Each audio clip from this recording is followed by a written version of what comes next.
நண்பர்களே! அப்பா! என்ன அர்த்தம் இது? வளர்மதியின் குரல் அந்த அறையையே அதிர வைத்தது. அவளது முகம் கோபத்தில் சிறந்திருந்தது. கண்களில் ஏமாற்றம். மூச்சு வேகமாக வந்து கொண்டிருந்தது. வெளியே வீடு முழுவதும் கல்யாண கொண்டாட்டத்துக்கான வேலைகள் பரபரப்பாக நடந்து கொண்டிருந்தன. சமையலறையில் இருந்து வரும் பலகாரங்களின் வாசனை, வாசலில் கட்டப்பட்டிருந்த வாழை மர தோரணம், வீட்டுக்குள் ஓடிக்கொண்டிருந்த உறவினர்களின் சத்தம் எல்லாமே அந்த வீட்டில் ஒரு பெரிய சந்தோஷம் நடக்கப் போகிறது என்பதை சொல்லிக் கொண்டிருந்தது.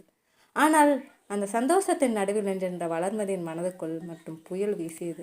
இத்தனை வருஷமா இவன்தான் உன் அத்தான், இவன்தான் உன் கணவன்னு சொல்லி என்னை வளர்த்துட்டு இப்போ யாரோ மாப்பிள்ளை பார்க்க வராங்கன்னா எனக்கு கோபம் வராதா அப்பா? அவள் கேட்ட கேள்விக்கு தனசேகர் உடனே பதில் சொல்லவில்லை. மாறாக அவரது முகத்தில் ஒரு குறும்பு சிரிப்பு தோன்றியது. அடடே மதி, என் செல்லக்குட்டிக்கு இவ்வளவு கோபமா? என்னங்க? அருகில் இருந்த தனம் கணவனை முறைத்தாள். நல்ல நாளும் அதுவும் அவளோட கோபத்தை இன்னும் தூண்டுறீங்க. முகமே மாறிடுச்சு பாருங்க. தனசேகர் சிரித்தார். அதெல்லாம் ஒன்றுமில்லை தனம். நம்ம மதி கொஞ்சம் சீக்கிரம் கோவப்படுவாளே தவிர மனசு ரொம்ப நல்லது. அப்பா வளர்மதி மீண்டும் சீண்டினான். கிண்டல் பண்ணாதீங்க. அவள் தாயின் தோளில் சாய்ந்து கொண்டாள். காலையிலேருந்து எனக்கு ஒரு வேலையும் ஓடவில்லை. என்ன விஷயம் என்று யாரும் சொல்ல மாட்டேங்கிறாங்க. ஏதாவது பெரிய விஷயமா? தனம் மகளின் தலையை வருடினாள். அம்மா சொல்கிறேன் மதி. இல்லை, நீங்கள் சொல்லவே மாட்டீங்க. அப்பாவும் கிண்டல் பண்ணுறார். நான் என் ஃப்ரெண்ட்ஸ் வீட்டுக்கு போயிடுறேன். அவள் திரும்பி நடக்க முயன்றாள். மதி தனசேகர் அழைத்தாள். வளர்மதி நின்றாள். என்ன? நீ நினைச்ச மாதிரி ஒன்றுமில்லை. அவள் குழப்பமாக அவரை பார்த்தாள். அப்புறம் தனசேகர் மெதுவாக சிரித்தார். உன் ஆசை அத்தானும் அத்தையும் மாமாவும் தான் வர்றாங்க. ஒரு நொடி வளர்மதியின் கோபம் அப்படியே நின்று போனது. அத்தானா? அவளது குரலில் கோபம் இல்லை, மாறாக நாணம் கலந்த எதிர்பார்ப்பு. தனம் சிரித்தாள். வளர்மதி உடனே தலையை குனிந்து கொண்டாள். முகம் முழுவதும் குங்குமம் பூசியது போல சிவந்தது. போங்கப்பா, அவள் மெதுவாக சொல்ல, தனசேகர் சிரித்துக்கொண்டு இப்போதான் என் மகளோட கோபம் எங்கே போச்சுன்னு புரியுது என்றார். அந்த நேரத்தில் வெளியிலிருந்து ஒரு குரல் கேட்டது. ஹாய் மதி. அறைக்குள் சித்ரா, சுகுணா, ராணி மூவரும் நுழைந்தனர். சித்ரா வளர்மதியை பார்த்ததும் தேவதை மாதிரி இருக்கேடி, ஆன்டி கிட்ட சொல்லி முதல்ல திருஷ்டி கழிக்க சொல்லணும் என்றாள். போதும் டி உங்கள் கேலியெல்லாம். வளர்மதி முகத்தை மறைத்து கொண்டாள். சுகுணா சிரித்தாள். என்னடி இவ்வளவு வெக்கம்? அத்தான் வராருன்னு தெரிஞ்சும் முகமே மாறிடுச்சு. ராணி உடனே சின்ன வயசுல இருந்தே அவள் அத்தானை நெஞ்சில் செதுக்கி வைத்திருக்காளே என்றாள். அந்த வார்த்தை கேட்டதும் மலர்மதி அமைதியாகிவிட்டாள். அவள் மனதில் ஒரு பழைய நினைவு தெரிந்தது. அப்போது மலர்மதிக்கு வயது 8. வீட்டில் ஓடி விளையாடி கொண்டிருந்த சிறுமி. அவளுக்கு பின்னால் எப்போதும் ஓடிக்கொண்ட ஒரு சிறுவன். அவன் பெயர் ஆதவன், வளர்மதியின் அத்தை மகன். அவளுக்கு விளையாட்டு தோழன். சண்டை போட்டால் முதல் எதிரி, அழுதால் முதல் ஆறுதல், பயந்தால் முதலில் ஓடி வருபவன். வளர்மதி பள்ளிக்கு செல்லும் போது அவளுடைய புத்தக பையை தூக்கி செல்லும் சிறுவன். அவள் விழுந்தால் முதலில் கையை நீட்டுபவன். அவள் பிறந்த நாளில் எல்லோரும் பெரிய பரிசு கொடுத்தாலும் ஆதவன் மட்டும் அவளுக்கு பிடித்த ஒரு சிறிய பொம்மையை வாங்கி வந்து இது உனக்காக என்று கொடுப்பான். அந்த வயதில் காதல் என்றால் என்ன என்று வளர்மதிக்கு தெரியாது. ஆனால் ஆதவன் அண்ணா என்ற பெயர் மட்டும் அவளது மனதில் ஒரு தனி இடத்தை பிடித்திருந்தது. ஆண்டுகள் நகர்ந்தன. குழந்தை பருவம் மாறியது. வளர்மதியின் உலகமும் மாறியது. ஆதவனை பார்க்கும்போது அவளுக்குள் ஏதோ ஒரு வித்தியாசமான உணர்வு உருவானது. அதை அவள் யாரிடமும் சொல்லவில்லை, தனக்குள்ளேயே வைத்து கொண்டாள். ஆனால் அவளது பெற்றோருக்கு அது தெரியும். ஒரு நாள் தனசேகர் மகளை அருகில் அழைத்தார். மதி, என்னப்பா, உனக்கு ஆதவனை பிடிக்குமா? வளர்மதி பதில் சொல்லவில்லை. அவளது கன்னங்கள் மட்டும் சிவந்தன. அந்த அமைதியே பதிலாகிவிட்டது. அதற்கு பிறகு தனசேகர் அவளிடம் அடிக்கடி சொல்ல தொடங்கினார். ஆதவன் நல்ல பையன், உன்னை நன்றாக பார்த்துக்குவான். ஒரு நாள் நீ அவன் வீட்டுக்குத்தான் போக போற. அந்த வார்த்தைகள் வளர்மதியின் மனதில் வேகமாக வேரூன்றின. காலம் சென்றது. அவளது கனவுகள் அனைத்தும் ஒரே மனிதனை சுற்றி அமைந்தன, ஆதவன். ஆனால் விதி சில நேரங்களில் நம்முடைய கனவுகளை கேட்காது. மதி. சித்ராவின் குரல் அவளை நினைவிலிருந்து மீட்டது. என்ன, எங்கே போயிட்ட? வளர்மதி சிரித்தாள். ஒன்றுமில்லை. அந்த நேரத்தில் வெளியே கார் ஒன்று வந்து நின்ற சத்தம் கேட்டது. வீட்டில் இருந்தவர்கள் அனைவரும் வாசலை நோக்கி திரும்பினர். தனம் வேகமாக எழுந்தாள். அவர்கள் வந்துட்டாங்க. வளர்மதியின் இதயம் திடீரென்று வேகமாக துடிக்கத் தொடங்கியது. அவள் கைகளில் சிறிய நடுக்கம். பல வருடங்களாக காத்திருந்த தருணம் இன்று வரப்போகிறதா? அவள் மனதில் ஒரே கேள்வி. ஆதவன் என்னை எப்படி பார்க்க போகிறான்? வாசலில் கார் கதவு திறந்தது. முதலில் ஆதவனின் அப்பா இறங்கினார். அடுத்து அவனது அம்மா. அதன் பிறகு காரிலிருந்து மெதுவாக இறங்கினான் ஆதவன். உயரமான தோற்றம், அமைதியான முகம். ஆனால் அவனது கண்களில் ஏதோ ஒரு சுமை. வாசலில் நின்றிருந்தவர்களை பார்த்து அவன் சிரித்தான். வாங்க மாப்பிள்ளை. தனசேகர் அன்புடன் வரவேற்றார். ஆதவன் உள்ளே வந்தான். அவனது பார்வை சுற்றிலும் சென்றது. ஒரு நொடிக்கு வளர்மதி நின்றிருந்த அறையின் வாசலில் அவனது கண்கள் நின்றன. இருவரின் பார்வையும் சந்தித்தது. வளர்மதி இதயம் துடித்தது. அவள் தலையை குனிந்தாள். ஆதவன் மட்டும் அவளை பார்த்தபடியே நின்றான். ஆனால் அந்த பார்வையில் காதலின் வெட்கமில்லை. அதில் ஏதோ ஒரு தயக்கம் இருந்தது. ஏதோ சொல்ல முடியாத வலி இருந்தது. வளர்மதி அதை கவனிக்கவில்லை. அவள் பார்த்தது அவனது முகத்தை மட்டுமே. இத்தனை வருஷம் காத்திருந்த கனவு இன்று நிஜம் போகுது என்று அவளது மனம் சொன்னது. ஆனால் அவளுக்கு தெரியாத ஒரு உண்மை ஆதவனின் மனதில் இருந்தது. அவன் இந்த வீட்டுக்கு வந்தது வளர்மதியை மணப்பதற்காக மட்டுமல்ல, ஒரு உண்மையை சொல்லவும். அந்த உண்மை தெரிந்தால் வளர்மதியின் வாழ்க்கையே மாறப்போகிறது. மாலை நேரம் வீட்டின் பெரிய அறையில் இரு குடும்பங்களும் அமர்ந்திருந்தன. சிரிப்பு, பேச்சு, பலகாரங்கள், காஃபி எல்லாமே கல்யாண பேச்சுக்கான சூழலை உருவாக்கியது. மலர்களை அழைத்தார். மதி, காஃபி கொண்டு வா. சரிப்பா. வளர்மதி காஃபி தட்டுடன் வந்தாள். அவள் முதலில் ஆதவனின் அம்மாவிடம் கொடுத்தாள். பிறகு அவனது அப்பாவிடம், கடைசியாக ஆதவனிடம் காஃபியை நீட்டினாள். அவன் அவளை பார்த்தான். நன்றி. அந்த ஒரு வார்த்தை வளர்மதிக்கு வித்தியாசமாக தோன்றியது. என்ன ஆச்சு? அவள் கண்களால் கேட்டாள். ஆதவன் பதில் சொல்லவில்லை. அந்த நேரத்தில் சித்ரா சிரித்து கொண்டு, அட பாவிகளா, இவ்வளவு வருஷமாக பழகிறவங்க இப்போ புதுசாக நன்றி சொல்லிக்கிறாங்க என்றாள். அனைவரும் சிரித்தனர். வளர்மதி வெட்கப்பட்டாள். ஆனால் ஆதவன் மட்டும் அமைதியாக இருந்தான். தனசேகர் அதை கவனித்தார். அவரது முகத்தில் இருந்த சிரிப்பு சற்றே குறைந்தது. ஆதவா, மாமா, என்னப்பா, ஏதாவது சொல்லணுமா? ஆதவன் சில நொடிகள் அமைதியாக இருந்தான். பிறகு மெதுவாக, ஆமாம் மாமா. அறையில் இருந்த சிரிப்பு நின்றது. வளர்மதி அவனை பார்த்தாள். ஆதவன் ஆழமாக மூச்சை இழுத்தான். நான் ஒரு விஷயம் சொல்லணும். தனசேகர் கவனமாக அவளை பார்த்தார். சொல்லுப்பா. ஆதவன் பேச தொடங்குவதற்கு முன் வெளியில் திடீரென மின்சாரம் போனது. அறை இருளில் மூழ்கியது. ஒரு சில நொடிகள் யாரும் எதுவும் பேசவில்லை. மீண்டும் விளக்கு இருந்தபோது ஆதவனின் கையில் இருந்த ஒரு பழைய கவர் தரையில் விழுந்திருந்தது. வளர்மதி அதை எடுத்தாள். இது என்ன? ஆதவனுடனே, மதி, அதை நிறுத்தாதே. அவன் குரலில் பதற்றம். வளர்மதி அதிர்ந்தாள். ஏன்? ஆதவன் அவர்களிடமிருந்து அந்த கவரை வாங்க முயன்றான். அந்த புகைப்படத்தை பார்த்ததும் வளர்மதியின் முகம் மாறியது. அதில் ஆதவன் இருந்தான். ஆனால் அவனுடன் அவளுக்கு தெரியாத ஒரு பெண்ணும் இருந்தாள். அவர்கள் இருவரும் மிக நெருக்கமாக நின்றிருந்தனர். வளர்மதியின் கைகள் நடுங்கின. இவங்க யார்? ஆதவன் பதில் சொல்லவில்லை. அதவா, இவங்க யார்?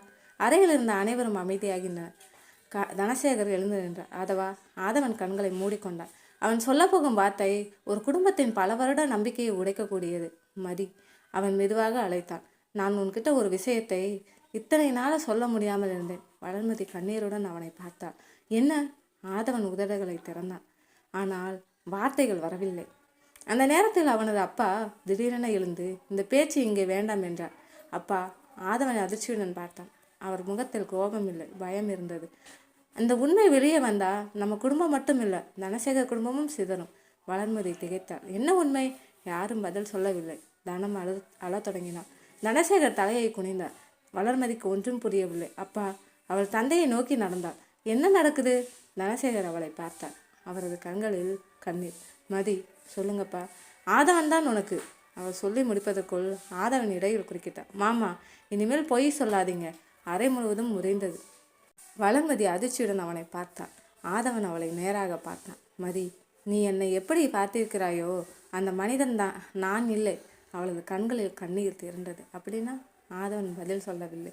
அவன் கையில் இருந்த புகைப்படத்தை பார்த்தான். பிறகு மெதுவாக, இந்த புகைப்படத்தில் இருக்கும் பெண்ணை பற்றி முதலில் நீ தெரிஞ்சுக்கணும். யார் அவங்க? ஆதவன் குரல் நடுங்கியது. அவள் ஒரு நீண்ட அமைதி. என் கடந்த காலம். வளர்மதியின் கண்களில் இருந்து கண்ணீர் வழிந்தது. ஆனால் அந்த புகைப்படத்தில் இன்னும் ஒரு ரகசியம் இருந்தது. அதன் பின்னால் எழுதப்பட்டிருந்த ஒரே ஒரு வரி. வளர்மதிக்கு உண்மையை சொல்லாதே. அந்த எழுத்தை பார்த்ததும் தனசேகரின் முகம் எழுதியது. ஏனென்றால் அந்த எழுத்து யாருடையது என்பதை அவன் நன்றாக அறிந்திருந்தார். பல வருடங்களாக வளர்மதியிடம் மறைக்கப்பட்டிருந்த அந்த உண்மை என்ன? ஆதவனின் வாழ்க்கையில் அந்த பெண் யார்? அத்தான் என் கணவன் என்று நம்பி வளர்ந்த வளர்மதியின் கனவு அடுத்த நொடியே சிதறப் போகிறதா? அல்லது இந்த குடும்பம் மறைந்திருக்கும் ரகசியம் இன்னும் பெரியதா? வளர்மதிக்கு உண்மையை சொல்லாதே. அந்த ஒரு வரி தனசேகரின் இதயத்தை குத்தியது. பல வருடங்களாக பூட்டி வைத்திருந்த ஒரு கதவு இன்று திறக்கப் போகிறது என்பதை அவர் புரிந்து கொண்டார். வளர்மதி அந்த காகிதத்தை பார்த்து கொண்டே இருந்தார். அப்பா. அவளது குரல் உடைந்திருந்தது. இந்த எழுத்து யாருடையது? தனசேகர் பதில் சொல்லவில்லை. அப்பா, நான் கேட்கிறேன். அவளது குரல் சற்று உயர்ந்தது. தனம் உடனே மகளை அணைத்து கொண்டாள். மதி, கொஞ்சம் அமைதியா இரு. எப்படி அம்மா அமைதியா இருக்க முடியும்? அவள் தாயிடமிருந்து விலகினாள். சின்ன வயசுல இருந்தே ஆதவன் தான் என் வாழ்க்கைன்னு சொல்லி வளர்த்தீங்க. இப்போ அவர் வாழ்க்கையை வேறொரு பெண் இருந்திருக்காள்னு தெரியுது. அதையும் நீங்க எல்லாரும் ஏதோ மறைக்கிறீங்க. அவள் ஆதவனை பார்த்தாள். நீயாவது உண்மையை சொல்லு. ஆதவன் கண்களை தாழ்த்தினான். மதி, நான் சொல்லணும். அப்போ சொல்லு. ஆனா என்ன? ஆனா இந்த உண்மை உனக்கு வலிக்கும். வளர்மதி கண்ணீரை துடைத்தாள். பொய்யை விட உண்மை எவ்வளவு வலித்தாலும் பரவாயில்லை. அந்த வார்த்தை ஆதவனை உடைத்தது. அவன் மெதுவாக அமர்ந்தான். சரி, எல்லாத்தையும் சொல்கிறேன். சில வருடங்களுக்கு முன்பு ஆதவன் சென்னையில் வேலை பார்த்து கொண்டிருந்தான். அப்போது அவன் வாழ்க்கையில் ஒரு பெண் வந்தாள். அவள் பெயர் நிலா. நிலா அவனுடைய கல்லூரி தோழி. நண்பர்களாக ஆரம்பித்த உறவு மெதுவாக ஆழமான பாசமாக மாறியது. ஆதவன் அவளை திருமணம் செய்து கொள்ள வேண்டும் என்று நினைத்தான். ஆனால் அவனுடைய குடும்பத்திற்கு அந்த உறவு பிடிக்கவில்லை. அவர்கள் வேறு ஒரு காரணத்தை சொன்னார்கள். ஆதவா, உன் வாழ்க்கையில் சில பொறுப்புகள் இருக்கு. என்ன பொறுப்பு? முதலில் மாமா குடும்பத்தோட உறவை காப்பாற்றணும். ஆதவன் அதிர்ந்தான். அதுக்கும் நிலாவுக்கும் என்ன சம்பந்தம்? அப்போது அவனுடைய அப்பா ஒரு உண்மையை சொன்னார். நீ வளர்மதியை பற்றி யோசிச்சிருக்கியா? ஆதவன் அமைதியாகி விட்டான். அவன் வளர்மதியை சிறுவயது முதல் தெரிந்தவன். அவளை அவன் மிகவும் நேசித்தான். ஆனால் அந்த அன்பு அண்ணன் தங்கை போல குடும்ப பாசமா அல்லது வாழ்க்கை துணையாக பார்க்கும் காதலா அவனுக்கே புரியவில்லை. அவன் குழப்பத்தில் இருந்தபோது விதி இன்னொரு திருப்பத்தை கொடுத்தது. நிலா ஒரு விபத்தில் சிக்கினாள். ஆதவன் மருத்துவமனைக்கு ஓடினான். அந்த இரவு அவனுடைய வாழ்க்கையில் மறக்க முடியாத இரவாகிவிட்டது. நிலா உயிருக்கு போராடி கொண்டிருந்தாள். அவள் ஆதவனின் கையை பிடித்து கொண்டு, நான் உன்னை நம்புகிறேன் என்றாள். ஆதவன் கண்ணீர் விட்டான். நீ நல்லா ஆகிடுவ, நான் உன்னை விட்டுட மாட்டேன். ஆனால் நிலா ஒரு விஷயத்தை மட்டும் சொல்லவில்லை. அவளிடம் இருந்த ஒரு கடிதத்தை அவள் ஆதவனிடம் கொடுத்தாள், மறைத்து விட்டாள். அந்த கடிதத்தில் இருந்த உண்மை வளர்மதியின் வாழ்க்கையோடு தொடர்புடையது. நிலா யார் என்று வளர்மதி கேட்டாள். ஆதவன் அவளை பார்த்தான். நான் காதலித்த பெண். வளர்மதி இதயம் நின்றது போல இருந்தது. அப்போ அவளை நீ கல்யாணம் செய்ய நினைச்சியா? ஆமாம். அறையில் மீண்டும் அமைதி. இப்போ? ஆதவன் பதில் சொல்லாமல் இருந்தான். வளர்மதி மெதுவாக கேட்டாள். அவள் இப்போ இங்கே? ஆதவனின் முகம் சோகமாக மறைந்தது. எனக்கு தெரியாது. என்ன? விபத்துக்கு பிறகு நிலா என்னிடம் இருந்து பிரிந்துட்டாள். அவள் வளர்மதியின் குரல் நடுங்கியது. அவள் இறந்துட்டாளா? ஆதவன் தலையசைக்கவில்லை. அதுதான் பிரச்சனை. வளர்மதி புரியாமல் பார்த்தாள். அவள் உயிரோடு இருக்கிறாளா இல்லையா எனக்கே தெரியாது. தனம் அதிர்ச்சியுடன் கணவனை பார்த்தாள். இத்தனை நாளும் இந்த விஷயத்தை எங்களிடம் சொல்லவே இல்லையே. ஆதவன் சோகமாக சிரித்தான். நான் சொல்ல முயற்சி பண்ணேன் அத்தை, ஆனால் ஒவ்வொரு முறையும் யாரோ என்னை நிறுத்தினாங்க. வளர்மதி உடனே தந்தையை பார்த்தாள். அப்பா. தனசேகர் அமைதியாக இருந்தார். என்னை கூடவா? தனசேகர் கண்களை மூடிக்கொண்டார். மதி, நீங்க தானே ஆதவனை தடுத்தது? அவர் பதில் சொல்லவில்லை. அந்த அமைதியே பதிலாக இருந்தது. வளர்மதி 2 அடிகள் பின்னால் சென்றாள். ஏன்? தனசேகர் மெதுவாக எழுந்தார். உன்னை பாதுகாக்கத்தான். எதிலிருந்து? ஒரு பெரிய உண்மையிலிருந்து. என்ன உண்மை? தனசேகர் பேச முயன்றார். ஆனால் வார்த்தைகள் வரவில்லை. அப்போது ஆதவன் சொன்னான். மதி, இந்த உண்மையை மாமா மட்டும் சொல்ல முடியாது. அப்போ நீ சொல்லு. ஆதவன் அவளை நேராக பார்த்தான். நிலா காணாமல் போனது சாதாரண விஷயம் இல்லை. வளர்மதி உறைந்தாள். அவள் காணாமல் போனாளா? ஆமாம். எப்போ? 3 வருடங்களுக்கு முன்பு. 3 வருடங்களா? ஆதவன் தலையசைத்தான். அந்த நாளிலிருந்து நான் அவளை தேடிக்கிட்டே இருக்கேன். வளர்மதி மெதுவாக கேட்டாள். அப்போ என்னை ஏன் கல்யாணம் செய்ய வர்ற? இந்த கேள்வி அறையில் இருந்த அனைவரையும் அமைதியாக்கியது. ஆதவன் சில நொடிகள் அவளை பார்த்தான். அதுக்கான பதில் அவன் குரல் மெதுவானது. என்னிடம் இல்லை. வளர்மதியின் கண்களில் கண்ணீர் பெருகியது. அப்படின்னா நான் என்ன? ஆதவன் உடனே, நீ எதுவுமே குறையாதவள் இல்லை மதி. அப்படி இல்லை. அவள் தலையசித்தாள். என் வாழ்க்கையில் நான் உன்னை தவிர வேற யாரையும் நினைச்சதே இல்லை. ஆதவன் அமைதியாக நின்றான். நான் சின்ன வயசுல இருந்தே நீதான் என் வாழ்க்கைன்னு நம்பி வளர்ந்தேன். அவள் அழுதாள். இப்போ நீ நான் உன்னை திருமணம் செய்யணுமா இல்லையா எனக்கே தெரியாதுன்னு சொல்ற. ஆதவனின் கண்களிலும் கண்ணீர். மதி, வேண்டாம். அவள் கையை உயர்த்தினாள். இப்போ என்னை சமாதானப்படுத்தாதே. அவள் அறையை விட்டு வெளியேறினாள். தனம் அவளை பின்தொடர முயன்றாள். ஆனால் தனசேகர் தடுத்தார். இப்போ அவளை தனியா விடு. தனம் கணவனை பார்த்தாள். இன்னும் எவ்வளவு நாள் இந்த உண்மையை மறைக்க போறீங்க? தனசேகர் மெதுவாக, இன்று எல்லாம் சொல்ல வேண்டிய நேரம் வந்துடுச்சு என்றார். அவர் ஆதவனை பார்த்தார். ஆதவா, நீயும் தயாரா? ஆதவன் குழப்பமடைந்தார். எதுக்கு மாமா? தனசேகர் தனது அறைக்குள் சென்றார். சில நொடிகள் ஒரு பழைய பெட்டியை எடுத்து கொண்டு வந்தார். அதை திறந்தார். அதற்குள் பழைய புகைப்படங்கள், கடிதங்கள், சில ஆவணங்கள், ஒரு மருத்துவமனை அறிக்கை. ஆதவன் அந்த ஆவணத்தை பார்த்ததும் அதிர்ந்தான். மாமா, இதை நீ பார்க்க வேண்டிய நேரம் வந்துடுச்சு. ஆதவன் அந்த அறிக்கையை எடுத்தான். அதிலிருந்த பெயரை பார்த்ததும் அவனது முகம் மாறியது. வளர்மதி. அவன் அதிர்ச்சியுடன் தனசேகரை பார்த்தான். மதி என பெயர் ஏன் இதில் இருக்கு? தனசேகர் கண்ணீர் விட்டார். ஏன்னா அவர் சற்று நேரம் அமைதியாக இருந்தார். மதி பிறந்த கதை அவளுக்கு தெரிந்த கதை இல்லை. ஆதவன் அதிர்ச்சியில் உரைந்தார். என்ன சொல்றீங்க? அவள் பிறந்த நாளில் நடந்த ஒரு சம்பவம். தனசேகர் பேச தொடங்கினார். அந்த நாளிலிருந்து நம்ம குடும்பம் ஒரு ரகசியத்தை சுமந்துக்கிட்டு இருக்கு. ஆதவன் பதற்றத்துடன், என்ன ரகசியம்? தனசேகர் பதில் சொல்லாமல் அந்த பெட்டியில் இருந்த ஒரு புகைப்படத்தை எடுத்தார். அந்த புகைப்படத்தை பார்த்ததும் ஆதவன் மூச்சே நின்றது போல ஆனது. புகைப்படத்தில் நிலா இருந்தாள். அவளுடன் வளர்மதியின் அம்மா தனமும் இருந்தாள். ஆனால் அந்த புகைப்படம் எடுக்கப்பட்ட தேதி வளர்மதி பிறந்த அதே நாள்.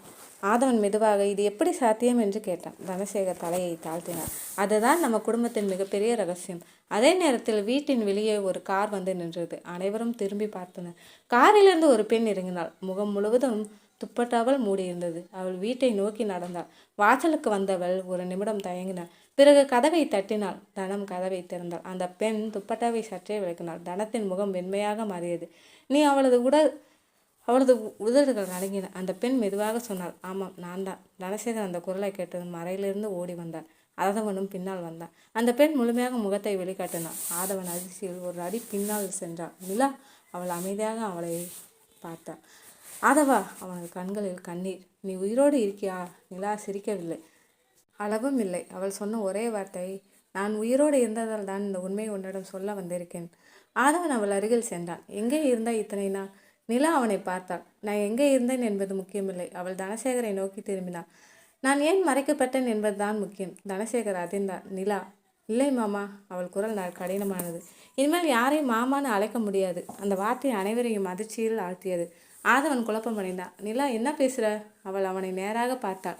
உனக்கு உண்மையை சொல்லாமல் இருக்க சொன்னவர் யார் தெரியுமா? ஆதவன் அமைதியாக இருந்தான். நிலா மெதுவாக சொன்னான். அது உன் அப்பா மட்டும் இல்லை. அவள் வீட்டின் உள்ளே பார்த்தாள். இந்த வீட்டில் இன்னொருத்தரும் இருக்காங்க. அதே நேரத்தில் அறையின் மூலையில் நின்று கொண்டிருந்த வளர்மதி அவள் கேட்டுக்கொண்டிருந்த அனைத்தையும் கேட்டுவிட்டாள். அவளது கண்களில் கண்ணீர். என்னை பற்றி என்ன உண்மை? நிலா வளர்மதியை பார்த்தாள். அந்த பார்வையில் பரிதாபம், அதிர்ச்சி மற்றும் ஒரு ஆழமான வலி. மதி. வளர்மதி அவள் அருகில் வந்தாள். என்னை பற்றி உனக்கு என்ன தெரியும்? நிலா உடனே பதில் சொல்லவில்லை. சில நொடிகள் அவளை பார்த்து கொண்டிருந்தாள். பிறகு மெதுவாக சொன்னாள். நீ நினைக்கிற மாதிரி இந்த குடும்பத்தின் மகள் மட்டும் இல்லை. வளர்மதி அதிர்ந்தாள். அப்போ நான் யார்? நிலா கண்களை மூடிக்கொண்டாள். அதற்கான பதில் அவள் கையில் இருந்த பழைய கடிதத்தை நீட்டினாள். இந்த கடிதத்துக்குள்ள இருக்கு. வளர்மதி நடுங்கும் கைகளால் அந்த கடிதத்தை வாங்கினாள். அதை திறக்க போகும் தருணத்தில் தனசேகர் திடீரென, மதி, அந்த கடிதத்தை திறக்காதே என்று கத்தினார். வளர்மதி நின்று விட்டாள். அவள் தந்தையை பார்த்தாள். ஏனப்பா? தனசேகர் கண்ணீர் மல்க, அதை நீ படிச்சா? அவர் வார்த்தையை முடிக்கவில்லை. வளர்மதி மெதுவாக கேட்டாள். என் வாழ்க்கையே மாறிடுமா? தனசேகர் தலை குனிந்தார். அந்த அமைதியை பதிலாக இருந்தது. வளர்மதி கடிதத்தை திறந்தாள். முதல் வரியை பார்த்ததும் அவளது கைகள் நடுங்கின. அதில் எழுதப்பட்டிருந்தது, வளர்மதி, நீ பிறந்த நாளிலிருந்து உன்னோட மறைக்கப்பட்ட உண்மை. அவளது கண்கள் அடுத்த வரியை நோக்கி சென்றன. அந்த வரியை படித்ததும் அவளது முகத்தில் இருந்த நிறம் மாறியது. இல்லை. அவள் பின்னால் நகர்ந்தாள். இது போய். ஆதவன் அவளிடம் ஓடி வந்தான். மதி, என்ன இருக்கு இது அதில்? வளர்மதி கடிதத்தை அவனிடம் கொடுக்காமல் தன் மார்போடு அணைத்து கொண்டாள். ஆதவா, என்ன? நம்ம இருவருக்கும். அவள் அழுது கொண்டே சொன்னாள். நான் நினைச்சதை விட ஒரு பெரிய உண்மை இருக்கு. அந்த கடிதத்தில் என்ன இருந்தது? வளர்மதி உண்மையில் யார்? நிலா ஏன் 3 வருடங்கள் மறைந்து வாழ்ந்தாள்? தனசேகர் எதை மறைத்தார்? மற்றும் ஆதவன் வளர்மதி உறவை சுற்றி இருக்கும் அந்த பெரிய ரகசியம் என்ன? இந்த குடும்பத்தின் உண்மை வெளிவந்தால் அவர்களின் காதல் மட்டுமல்ல, உறவுகளே மாறப்போகின்றன. கையில் இருந்த கடிதத்தை வளர்மதி இறுக்கமாக பிடித்திருந்தாள். அவள் கண்களில் கண்ணீர். முன்னால் ஆதவன், அருகில் நிலா, சுற்றிலும் 2 குடும்பங்களும். ஆனால் அந்த பெட்டியில் வளர்மதியின் உலகத்தில் இருந்தது ஒரே மனிதன், ஆதவன். ஆதவா. அவளது குரல் நடுங்கியது. எனக்கு எதுவுமே வேண்டாம். இந்த கடிதத்தில் என்ன இருக்குன்னு தெரிஞ்சுக்கணும். ஆதவன் அவள் அருகில் வந்தான். மதி, இதுவாக இருந்தாலும் நான் உன் பக்கத்தில் தான் இருப்பேன். அவள் அவனை பார்த்தாள். உண்மையாவா? உண்மை. எல்லாரும் என்னை விட்டு போயிட்டாலும். ஆதவன் அவள் கண்ணீரை துடைத்தான். எல்லாரும் போனாலும் நான் போக மாட்டேன். வளர்மதி மெதுவாக சிரித்தாள். அந்த ஒரு வார்த்தை போதும். அவள் கடிதத்தை திறந்தாள். ஆனால் அதில் இருந்த உண்மை அவள் நினைத்தது போல அவர்களுடைய உறவை உடைக்கவில்லை. மாறாக பல வருடங்களாக மறைக்கப்பட்ட ஒரு குடும்ப ரகசியத்துக்கான விளக்கமாக இருந்தது. வளர்மதி தனசேகரை பார்த்தாள். அப்பா, நீங்கள் என்னை ஒருபோதும் ஏமாற்ற நினைக்கலையே. தனசேகர் கண்ணீருடன் தலையசித்தார். இல்லை மதி, உன்னை பாதுகாக்கத்தான். வளர்மதி ஓடி சென்று தந்தையை அணைத்து கொண்டாள். எனக்கு எதுவுமே வேண்டாம் அப்பா. நீங்கள் என் அப்பா தான். அது மட்டும் போதும். தனசேகர் மகளை இறுக்கமாக அணைத்தார். அந்த காட்சியை பார்த்த ஆதவனின் கண்களிலும் கண்ணீர். நிலா மெதுவாக அவன் அருகில் வந்தாள். ஆதவா. அவன் திரும்பி பார்த்தான். நிலா, நம்ம வாழ்க்கை நமக்காக இல்லைன்னு ஒரு நாள் நினைச்சிருந்த. ஆதவன் அமைதியாக இருந்தான். ஆனால் இப்போ புரியுது. என்ன? சில மனிதர்கள் நம்ம வாழ்க்கைக்குள் வருவது நம்முடன் வாழ்வதற்காக இல்லை. ஆதவன் அவளை பார்த்தான். நம்ம வாழ்க்கைக்கு சரியான பாதையை காட்டுவதற்காக. நிலா சிரித்தாள். வளர்மதியை நீ சந்தோஷமா பார்த்துக்கோ. ஆதவனின் கண்கள் வளர்மதியை தேடின. அவள் தந்தையிடமிருந்து விலகி நின்றிருந்தாள். அவளது கண்களும் அவனை தேடின. இருவரின் பார்வையும் சந்தித்தது. அந்த பார்வையில் பல வருடங்களின் பாசம், சொல்லப்படாத காதல், பிரிவின் பயம் மற்றும் இனி ஒருபோதும் பிரியக்கூடாது என்ற முடிவு. ஆதவன் மெதுவாக வளர்மதியிடம் நடந்து வந்தான். மதி, நீ என்னை இன்னும் நம்புறியா? அவள் சில நொடிகள் அமைதியாக இருந்தாள். பிறகு சிரித்தாள். நான் உன்னை நம்பாத நாளே இல்லை. ஆதவன் அவளை பார்த்து மெதுவாக சிரித்தான். நான் உன்னை ஒரு விஷயம் கேட்கணும், கேள்.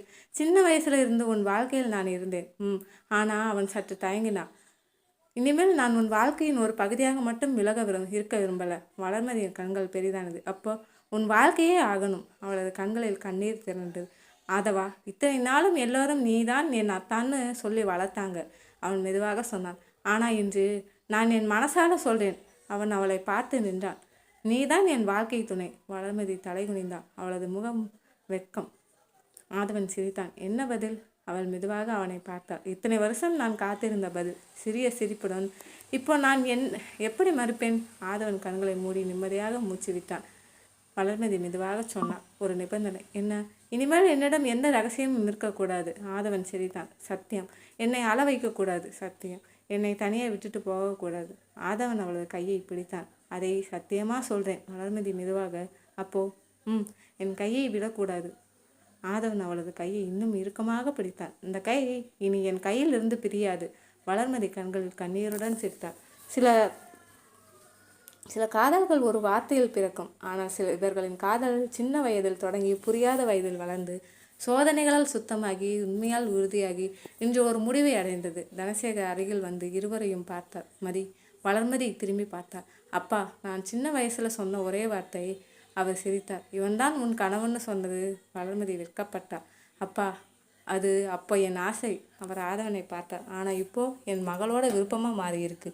ஆதவன் மரியாதையுடன் தனசேகரன் கையை பிடித்தான். மாமா, என் மகளை சந்தோஷமாக வச்சுக்கோ. ஆதவன் உடனே அவள் சிரிப்பை நான் காப்பாற்றுவேன். வளர்மதி அவனை பார்த்து சிரித்தாள். அவள் கண்ணீரையும் நான் பகிர்ந்து கொள்வேன். தனசேகர் கண்களில் கண்ணீர். அதை தான் எனக்கு வேண்டும். சில நாட்களுக்கு பிறகு அதே வீடு, அதே வாசல். ஆனால் இந்த முறை காத்திருப்பது மாப்பிள்ளையை பார்ப்பதற்காக இல்லை, திருமணத்திற்காக. வளர்மதி மணப்பெண் அலங்காரத்தில் அமர்ந்திருந்தாள். சித்ரா அவளை பார்த்து, மதி, இப்போ சந்தோஷம்தானே? வளர்மதி சிரித்தாள். ரொம்ப. எதுக்கு? அவள் மெதுவாக. சின்ன வயசுல இருந்து நான் கண்டவன் இப்போ என் அருகில் நிற்க போறான். அதே நேரத்தில் வாசலில் ஆதவன் நின்றிருந்தான். அவன் பார்வை நேராக வளர்மதியை தேடியது.